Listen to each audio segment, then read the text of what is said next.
Welcome back to another episode of the Bear Trap on the Boom Bust channel, a Bears podcast by a Bears fan. I'm your host, Terry, and today I'm going to talk about a couple things on the slate, a little bit of Bears talk on a nice Wednesday, but make sure that you comment, like, subscribe, do all those things, help the channel out. Be better Bears fans. All right, so let's kick this off. Let's talk about the stadium first, and then at the end, I do got some thoughts on some of the changes coming out of the league meeting. But we're going to talk about the stadium. I'm not going to pretend that I'm an expert on this topic in general, and I'm not going to pretend like I've been following closely with everything that has been happening with the Bears. I know the basics. Now, I was 100% one of those people that was furious that the Bears were moving or talking about moving out of Chicago. And I believe I talked about it before on the channel, but if I didn't, 1,000%. I know I talked about it online, and I've seen a lot of discussion about it in which people were they're very passionate about their defense. And I get it. I get all these teams aren't in the actual city, and all these fans don't live in the city, and I don't care. I really don't care.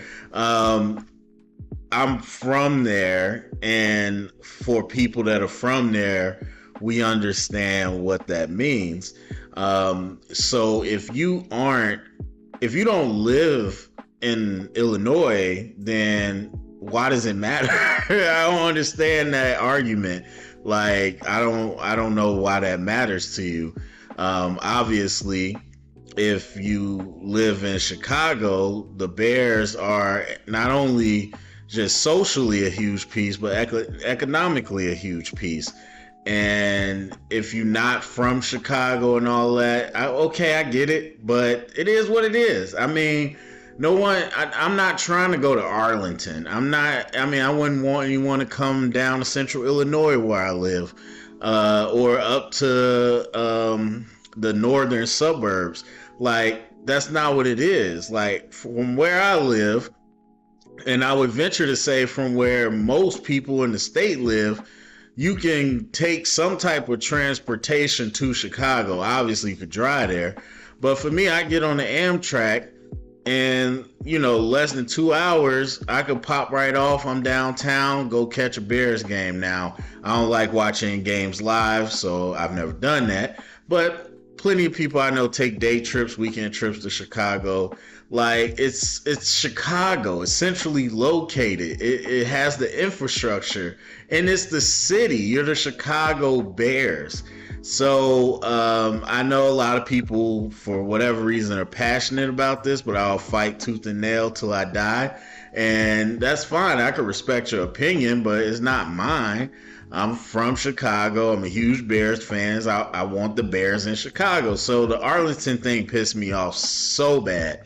Now, again, I'm not expert, so I don't know what all has transpired. But all I know is recently I've seen Kevin Warren, and I heard people on the radio say that it's I don't know if there's a percentage, but from what it sounds like, there's probably a good 75% chance that the Bears are going to break ground on a stadium on the lakefront. And so, from what I heard, I don't think they're tearing down Soldier Field and rebuilding there, because then where would you play? I'm not sure what space they're looking at, but it'll be somewhere. What they say, the museum campus. So it'll be somewhere similar to where Soldier Field is now, which I think is important. Like I said, I mean, there's the Amtrak, but there's all types of other systems that go directly to downtown. And so you have that access, and I just don't understand why you would want to take away that. Obviously, that's not the biggest piece of money because their aim is to make a stadium that is multi-purpose. So obviously the Bears fans coming to games isn't the big thing for them. And I've been like to games, but I've seen other stadiums, so I understand not all of them are centrally located, so it doesn't have to be. But I just never understood why they want to take that away. So with this location on the lakefront, you get to keep that kind of centrality where people could get there, and obviously you stay within the city.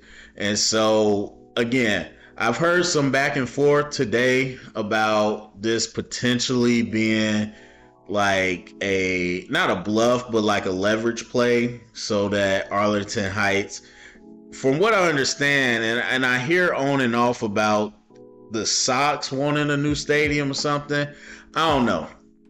But what I've heard is essentially that a lot of these owners and stuff are, they try to play games with the city to try to get people to pay for part of it.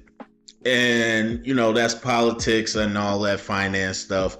And from what I understand with the new Chicago mayor, who I don't know who it is, but I don't want to say I miss, but Lori Lightfeet was the homie. But they got a new mayor. And so what it sounds like, this mayor has kind of opened up talks that the last mayor didn't. I don't even know if the last mayor was Lightfeet. My apologies. But either way, it sounds like they're pushing forward, and Kevin Warren wants to go soon. And I don't know, man. I don't know. I don't even know that it makes sense for me to dig deep into this. But from just a business standpoint, I don't know that like a start date would be enough of a incentive for me to make such a huge decision like that.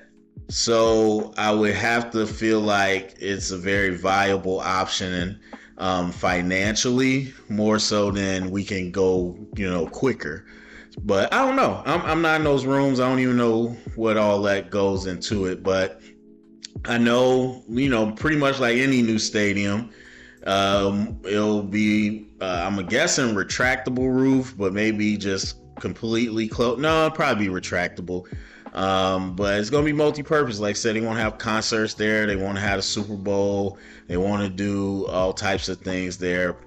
So it'd be cool to see what a new stadium looks like. Selfishly, as a taxpayer and all that, I'm not affected because I don't live in Chicago. But it'll be cool to see a new stadium. I'm just happy it stays in Chicago, and I've been very firm on that. All right, so moving on. The offensive line, I was thinking about this. I think all the, discussion and intrigue about the number 9 pick is happening right now. And I've said my piece on this before, that I want Odunze, maybe Malik Neighbors. Joe Alt, I really don't think will be there, but if he was, I would definitely entertain that just because of the type of player he is. Potentially, I would be comfortable with J.C. Latham, but I think he's more of just a solid right tackle, and Darnell Wright is a right tackle. Like, evaluation wise, not what he played. I don't know that he's a left tackle. And I know Latham thinks he could be a left tackle, but much like Orlando Brown, only in a certain scheme would you be a good left tackle, and I'm not looking forward to that. But I think he's going to be an all-pro right tackle, 100%. So really, Joe Alt, Neighbors, Odunze. Odunze is my number 1 receiver, so I would happily take him, as much as people are kind of looking at him as the third. I would happily take him. But that's really it. I mean, after that, I'm good. I know a lot of people have mentioned Dallas Turner, and I guess I didn't do my Edge episode, but I put it in the community. Dallas Turner is a project to me. Dallas Turner reminds me almost exactly of Vic Beasley coming out of Clemson, and I'm surprised no one's kind of said that, but And I wouldn't say he's the exact same player, but exact same situation to me. You got just a kind of a Ferrari, a lean, explosive athlete that does not really have a pass rush and doesn't really understand moves and doesn't stop the run. So while, again, as I always say, people get enamored. You could be the number one. I forgot, it was a couple years ago, where the tight end class was absolutely terrible. You could be the number one at a position. That doesn't mean you're good. And so if it's a year where the tight end class is terrible, you're number one, cool. Kenny Pickett was the number one quarterback in his class. Doesn't mean anything. So a lot of people will say Dallas Turner because he's a top edge guy, and that's all they really know. That's not a good excuse. That's not the player. A lot of people will, and a lot of teams in the NFL will buy on athleticism. Some don't. Actually, you know what? I wouldn't say a better, but another good comparison would be Nolan Smith last year from Georgia. But either way, a lot of people will buy on the athleticism. I'm not in that game. I'll be honest, the last person that I saw make that type of transition was Danielle Hunter. But Danielle Hunter was just a lot bigger than Dallas Turner. I forgot what he measured in at. Not that that's the end all be all, but he just had more mass and lower body mass than Dallas Turner. And so Danielle Hunter, and it took him a while to kind of round that corner to being like a legit pass rusher. And even still, he never really reached the heights of some of these guys. And I get it.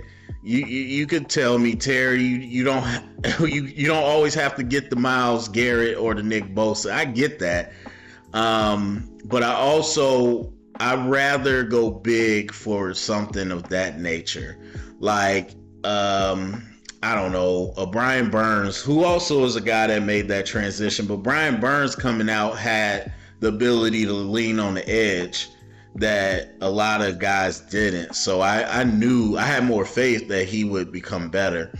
But either way, if you're telling me I'm going to get a Brian Burns, definitely like a Kayvon Thibodeau, I know they're on the same team.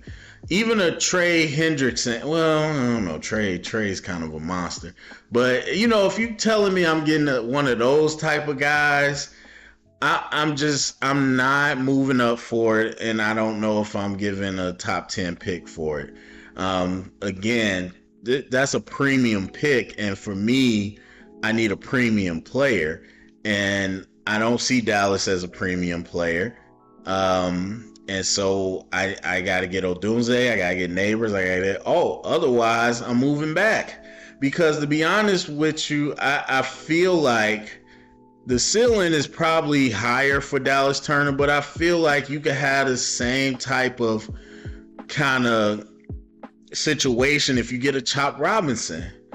And you definitely don't got to get Chop at number 9. So, and I'm not saying move back specifically for Chop, but move back and there's all types of options, especially if we don't get another receiver. Because while I love Keenan Allen and DJ Moore, and honestly, we would be fine. But I love the idea of getting one of these really good receivers to be the number 3, where you get to learn routes from Keenan Allen. You get to go out there in single coverage, gain confidence as a rookie. And then I do think there's a route, especially if Keenan stays healthy, where we bring him back. But if we don't, then we got the next guy up. So and this receiver draft is just super stocked, and we don't have a lot of picks. So if we move back and end up getting a Brian Thomas, a Adonai Mitchell, and Xavier Leggett, I would love that. So yeah, I just went all the way into the number 9 pick, forgot what I was talking about. So that's how my feelings are, the number 9 pick. But the point I was making was about the offensive line, because that kind of correlates to, we know what's happening with number 1, but now the offensive line. I know the importance of the offensive line. That doesn't have to be said. I'm curious of y'all thoughts, because I see a lot more negativity than I saw during the season. And I think that pretty much is objective. Not that I was deep into the weeds, but as far as the stuff that I see, it was not this negative in the season. And like I said with Nate Davis, people were fighting me, telling me how good Nate Davis was. And now, so to hear people now saying how bad he was, I hear a lot of people saying that Braxton Jones isn't the guy. And again, I saw a lot of people defending Braxton Jones throughout the season. I've said I was very impressed with what they were able to do with him his rookie year, for a guy that needed development. And kudos to him too, because he came to the Bears in much different shape than he was in the season. I forget, Southern Utah, wherever he played at, he was really thin, and he really put on some weight and some strength and some size by the time he got to the Senior Bowl. And he looked good when he got to camp for us as a rookie, and we threw him out there. He held his own. I think he got better. But now I'm hearing people, oh, he gets destroyed by the good DNs. He doesn't have any anchor. And it's funny, and it's not that anybody pushed against me, but I told you that coming out of the draft. That's not the type of guy he is. So now all of a sudden we want a guy with power. I mean, I guess. So I don't know if it's, hey, we just want to upgrade, because we all know the center position was the main issue, and then the interior after that. But so I don't know if it's we want to upgrade just to upgrade, or we want to upgrade because we're getting Caleb, or maybe I'm misreading it, and that's a vocal minority. Do y'all think the offensive line, where would you put it at? And particularly with the center position, where it seems Ryan Bates will get the start, and we got a guy that has starting experience to back him up, where they really kind of went after that position after the issues last year. But specifically with center and Braxton Jones, how do y'all feel? I know a lot of people are high on Darnell. I said from day one, Tevin Jenkins is an all-pro guard. He just hasn't been healthy. And then Nate Davis, I think the jury's out on him too. So how do y'all feel about the offensive line? Do y'all feel like, give it a grade as far as what you think it is? And you could give an individual grade to a player, or in a grade as the whole line. Because I'm really curious what people think. I mean, again, for me personally, just off the top of my head and watching it, I didn't really see Ryan Bates. I don't know a whole lot about the center we brought in, but if we were to run back Darnell Wright, Braxton, Nate Davis, Tevin Jenkins, and then plug someone at center, and they were going to all be healthy, I would say we probably have a C+ to B- line.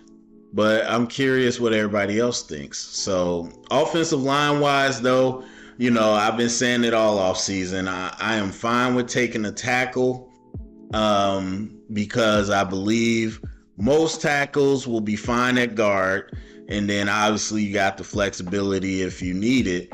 Now, and I was hoping free agent is where we did that, where I thought there were a couple good targets.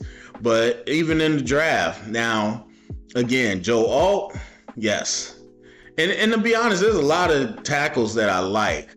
But if it's not, at the top of the draft, and we're in the back end of the first round, if we trade back, then I would just say wait till later in the draft personally. But my one thing, though, is I don't think Braxton Jones is going to be a good guard. And so I see a lot of people say kick him inside. And if you don't think he anchors against DNs, why do you think he's going to anchor against defensive tackles? Now, again, if Shane Waldron is going to run the version of the offense that we see in Seattle, or we saw, if he's going to run the version that Sean McVay runs, it's going to be heavy zone blocking. And so if that's the case, then I could see where Braxton becomes an advantage in zone blocking. But in pass pro, I mean, you're going to have real issues. They're going to pick him out and they're going to bull rush him all day long. So I don't necessarily agree with people saying just kick him to guard. So I don't know. I don't know, man. That's the one thing about getting a Joe Alt. 100% can play left, but then what do you do with Braxton? I mean, I guess he becomes the backup swing tackle, and he was a 5th round pick, so that's fine. I mean, Joe Alt is a clear upgrade, and that's why I kind of say, like, you get him, and anybody else you get should be a later round pick, because then they can play guard and eventually take over tackle. But with Joe Alt, it's a very clear upgrade, so I would be fine with Braxton just being a backup at that point. But if we get like a 4th round guy, I don't necessarily think we just kick Braxton to the bench for that. Now, but there's a couple guys I love. Like I mentioned before, Kingsley Suamataia from BYU, I think is going to be a stud. I think he's completely underrated. JC Latham, I think, is rated high. I think he's going to go higher than people think, but I already talked about him. Kingsley, not Kingsley, forgot his name. Sorry, the tackle out of Yale. I really like him, and I mentioned him before.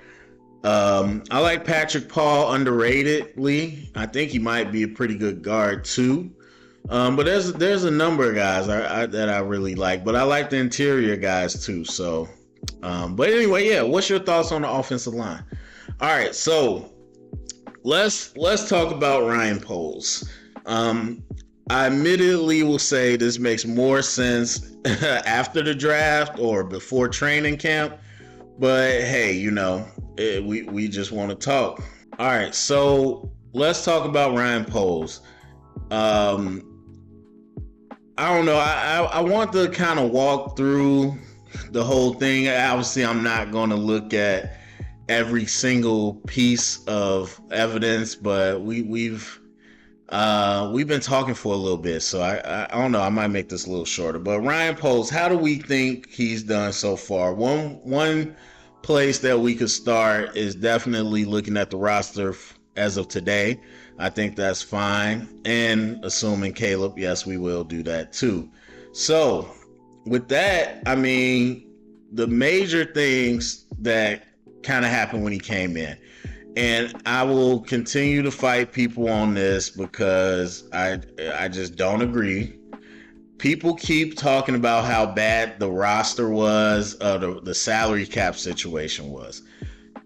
It wasn't.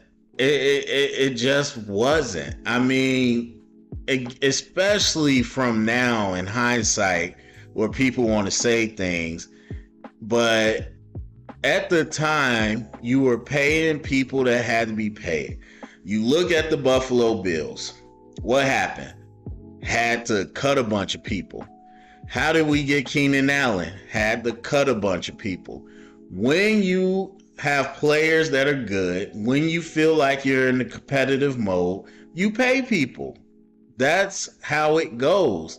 And to be honest, again, like I was talking about with the Chargers before, a lot of these deals that Ryan Pace did was before the league got a lot more savvy with the whole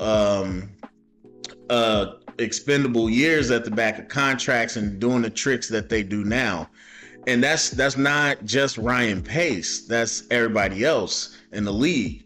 That is now a common thing. So I don't understand why people try to, and again, it's probably because they don't like Pace, and I'm not necessarily trying to defend him, but I just don't agree. Like when you, again, I feel like you competing, then you are paying people. And again, in hindsight, you could always point to, oh, that person didn't deserve this, that person didn't deserve that. But guess what? It doesn't matter what happens with Joe Burrow or Justin Herbert right now, or Kyler Murray for that matter. Daniel Jones is a good example. Like, of course, years later, people gonna be like, "Oh, that was dumb," but at the time, people command what they command, and if you like a Dak Prescott, you might not think Dak is great. I'm sure a lot of Cowboy fans don't, but at the time, that's what he commands.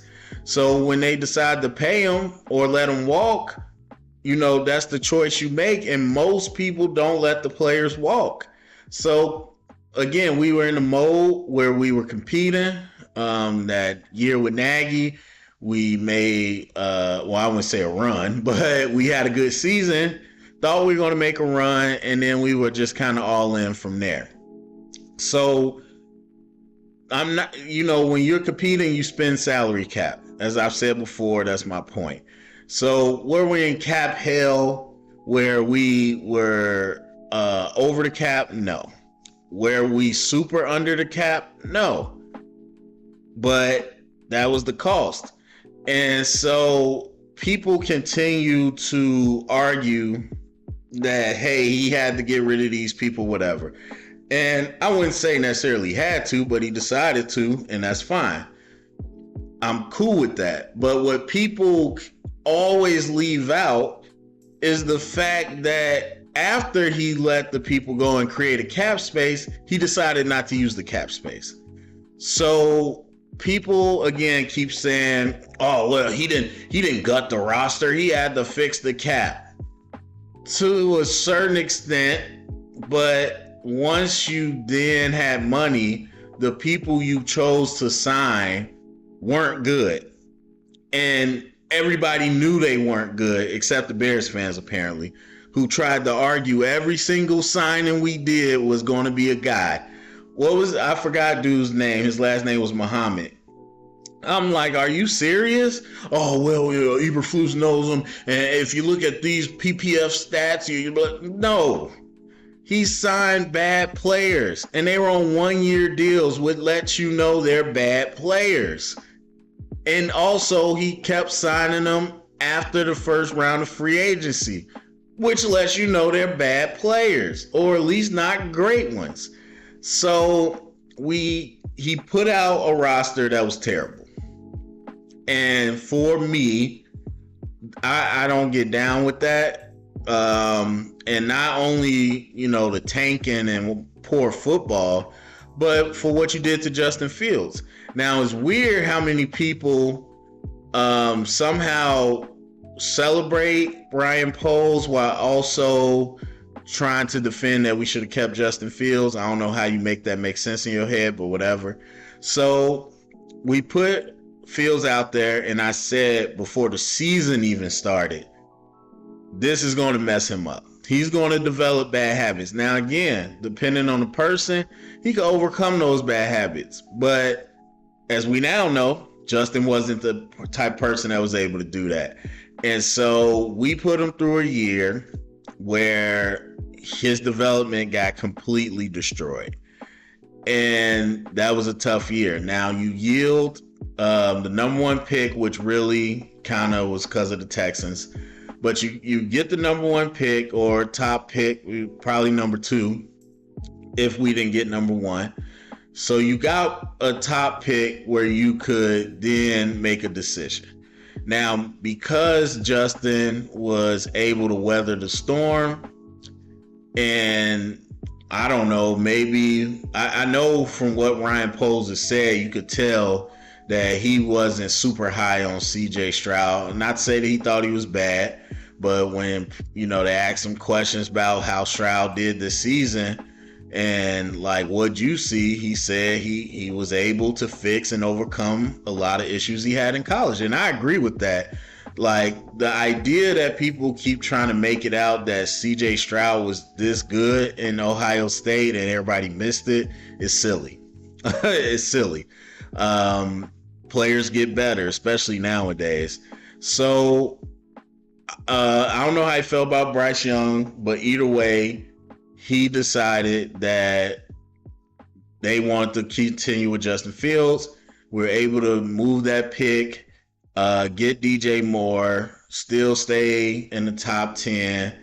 And now that kind of yielded this number one pick too, where the Panthers end up not being really good.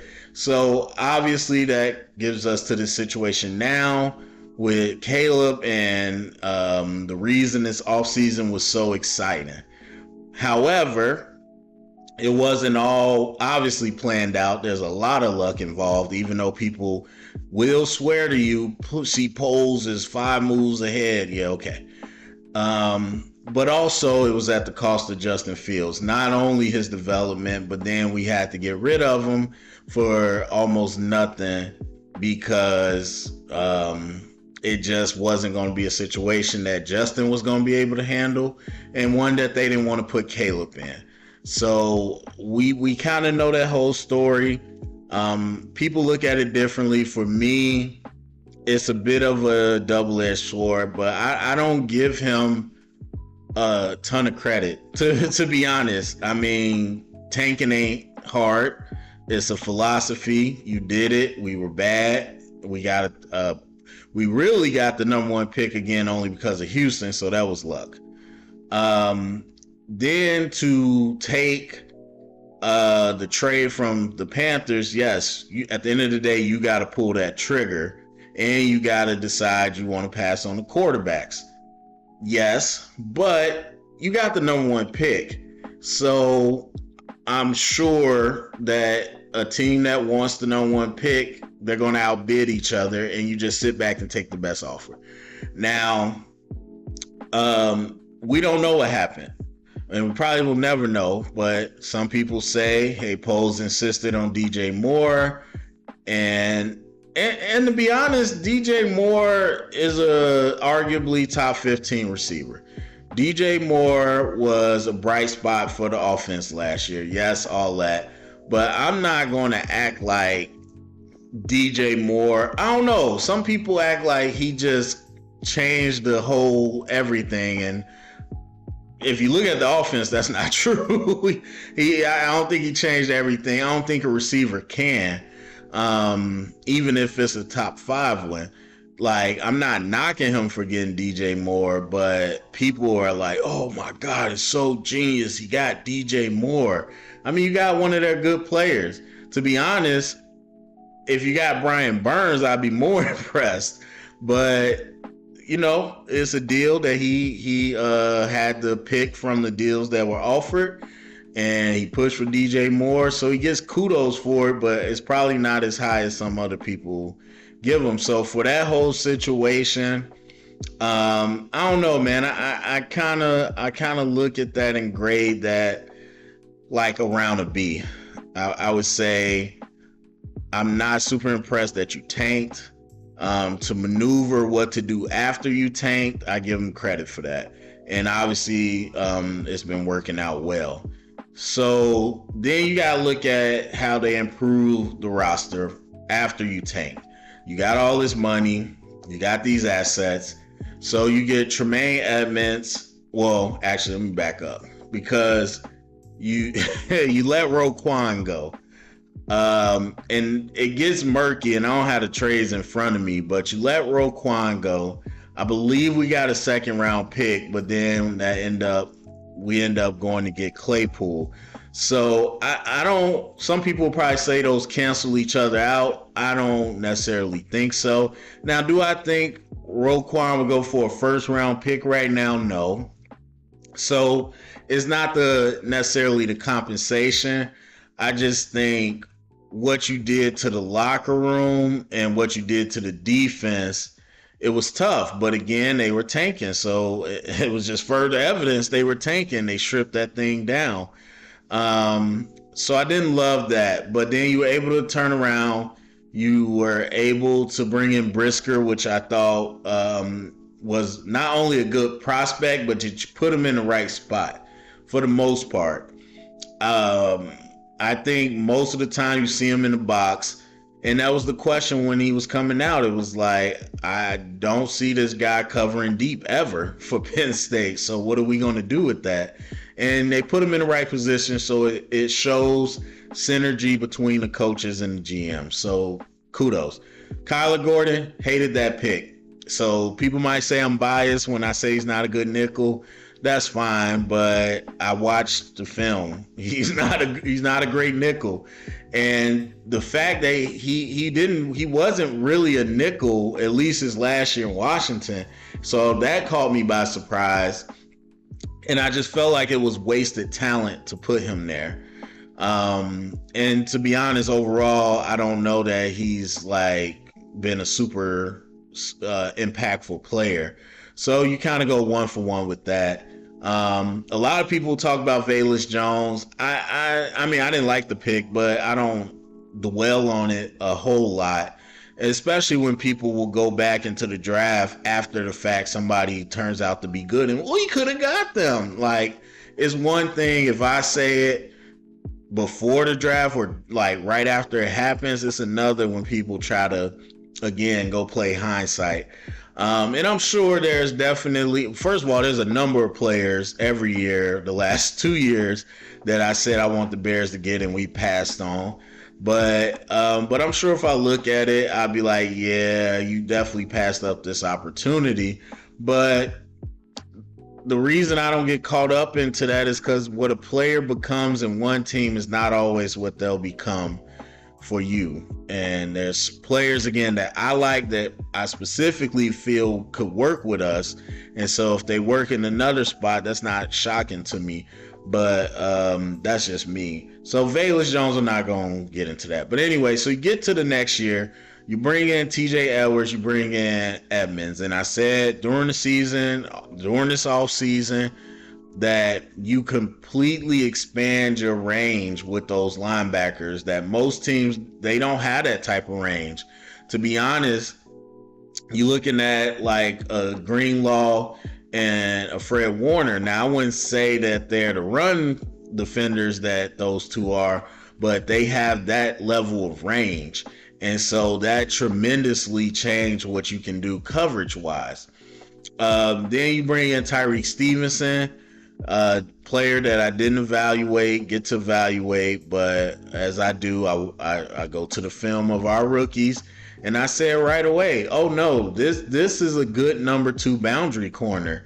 Like, especially complements what Jalen does, and if we want to run that cover 2, that beat 'em up cover 2 or that cover 4, this is a really good player. And turned out, as much as he is too physical and can get penalties, he turned out to be exactly what we thought. Cheap and effective, not a high-end corner, but I think he'll only get better going into this year.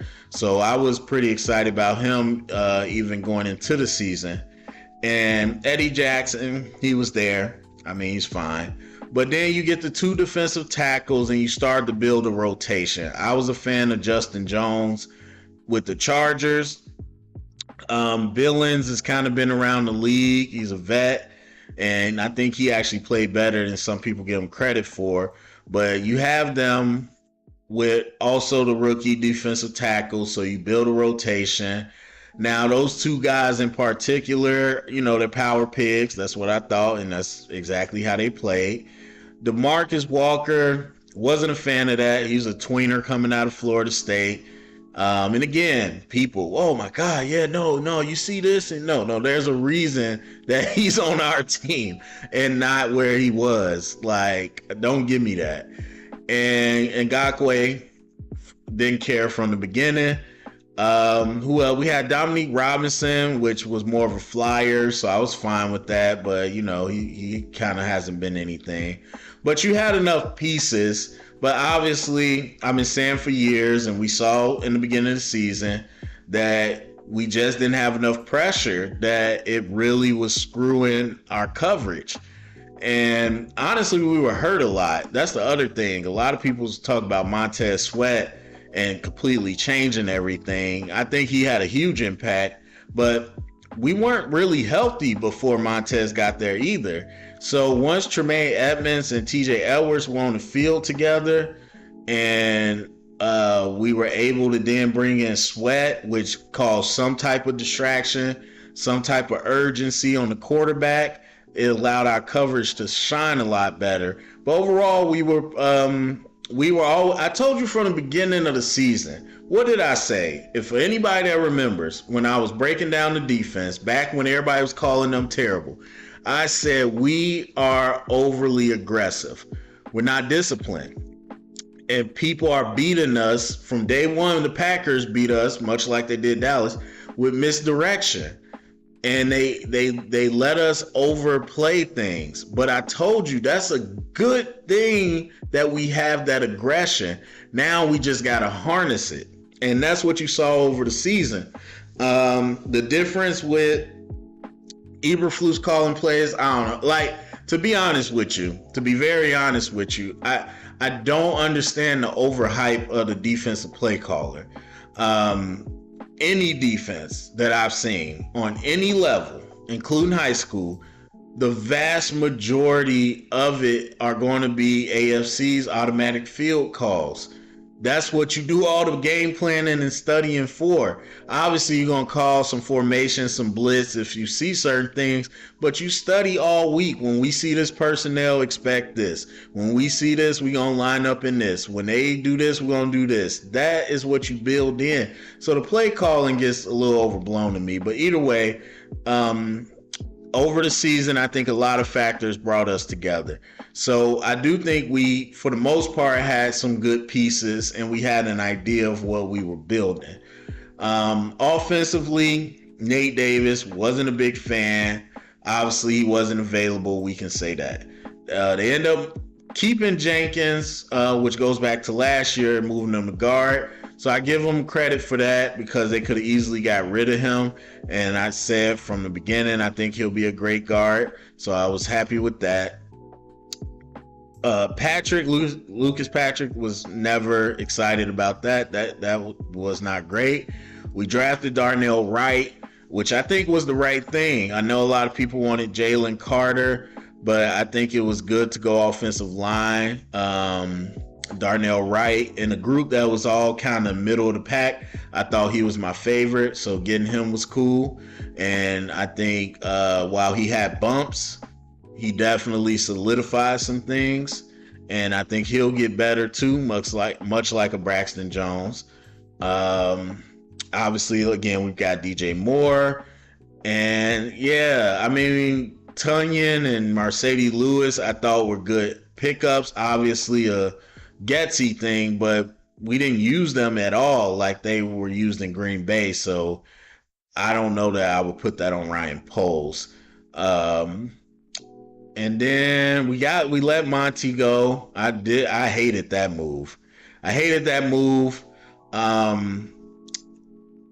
But yeah, running backs it's a weird thing. It's a weird thing because we know that whole discussion. And again, I think with the offensive line, which were great run blockers, people don't give them credit for that. I think it was fine and that we were able to get by with those running backs. So yeah, that was pretty much it. So, I mean, obviously we built a much better roster. So then we get into this offseason, the Justin Fields thing. I think going with Caleb is the right move. Well, I should say I'm still pretty much 50-50. Like, we don't know what the offers are. Some people going to talk about the Hall forever. Some people going to go into the coffin talking about the Hall. So we don't know what the offers were. But I imagine we would have had some great capital. So had we done that and kept Justin Fields, cool. Had we traded Justin, didn't get what we wanted, but we gonna go with Caleb, and we still got the number 9 pick, cool. And that's why I said it's so exciting, because either way, I think we're gonna be right. I don't think it was too many ways to screw this up. And because what Justin got back compensation wise wasn't important if you decided to move on. And then we trade and get Keenan Allen. Again, I think not only a safety blanket in terms of his play style, but he's going to be able to teach so much to any younger receivers that we bring in. So that's going to be huge. Did we get Gerald Everett? Am I right? Yeah, we got Gerald Everett. I think that's interesting call, but it fits kind of what we think the scheme will be. DeAndre Swift, not a huge fan of that. I already talked about that. So, but I think overall we're in a place where with Caleb Williams, if you just put Caleb Williams there, I think we're in a place to go to the playoffs.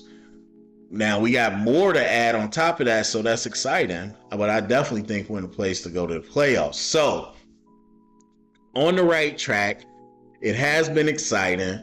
I think we are very talented as a roster. We are in a good place with the cap. Assets, I think we're good. We use them well for the most part. So, yeah, the tear down and the decision to trade, I give like a B. The rebuild of the roster in year 2 and what we were able to put together, I would probably give a B as well, maybe a B plus. And what we've done so far this offseason, I gotta give it A minus. The Swift thing hurts it. Obviously, oh my bad, we got Montez Sweat too. We traded for him. I was fine with that decision. I wish we would have got Chase Young too in this offseason, but we talked about this offseason. We kept Montez long term. Obviously, I talked about the other decisions. So this, I would say an A minus. If we would have did something different with that money other than Sweat, or I keep saying Swift. If we would have did something other than that money with DeAndre Swift, I would have felt a lot better. I think there was so many other moves. I put my wish list out there. Obviously, a lot of people got tagged, weren't even available.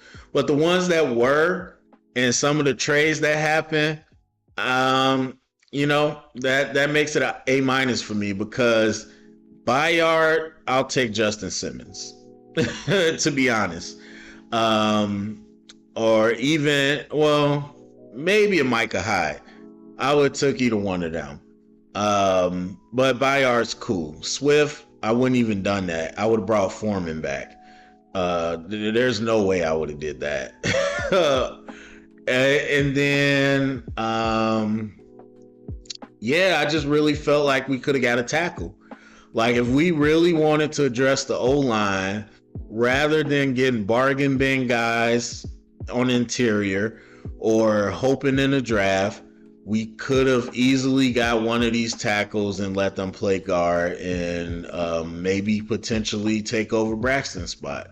So I thought that was there. I thought a nickel was a big need. Obviously, they drafted Kyler Gordon, so they're probably not going to give up on him. But I thought there were other moves we could have made. But overall, I give it an A minus, and that's including Caleb with that. So we'll see what they do with the rest of the draft, and then we'll go from there. So yeah, I'm gonna stop it there. I had other stuff to talk about with the new rule changes, but we've been going for a while. So that's it for me. Go to the comment section, let me know what you think, share it around, get the conversation started. Thumbs up, subscribe, and remember, stay up and bear down.